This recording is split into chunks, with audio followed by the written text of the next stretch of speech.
much uncertainty can you tolerate? One thing I've started to learn over the last 4 months in particular, as our agency has grown. So every single month for the last 4 months, our agency has literally gone up in revenue. One thing I've started to deal with is managing my levels of uncertainty. What do I mean by that? Forecasting. What's forecasting? It's the ability to make future trend guesstimates or decisions or estimations based on past trends, estimations, results, etc.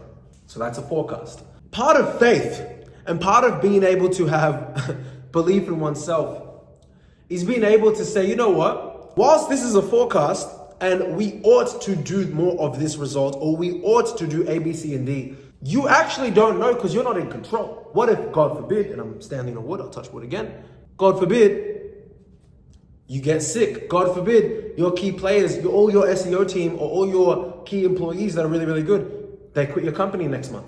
Well, now you've got to train someone up. Now that's another 2 or 3 month teething process to get them really, really, really good. Now what's wrong with your forecast? The forecast is gone. You have to readjust it, right? Or do you keep the forecast, you keep going? Perhaps you should do that.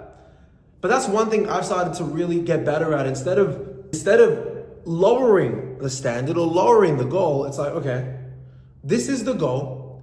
How do I get to this? Even though these terrible things could and likely are to happen. Murphy's Law. If it can happen, it will.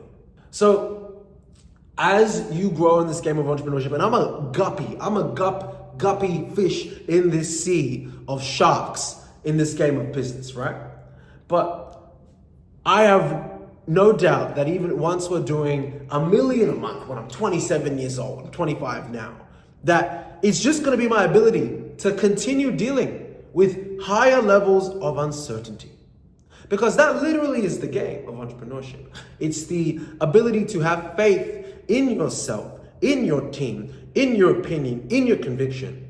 And regardless of how solid it is in the present, still being able to jump off that plank and glide. And I love it because it tests me every day and it gets me being more creative, more intentional, more resource effective, more crafty in an ethical way. And it's really just taught me that faith is really what it all comes down to. You know, a lot of biblical, or if you're not religious, laws of the world or the universe, a lot of these things are act, or be thankful and you will receive, So you guys just keep going. But when I say keep going, I mean keep taking large jumps of faith.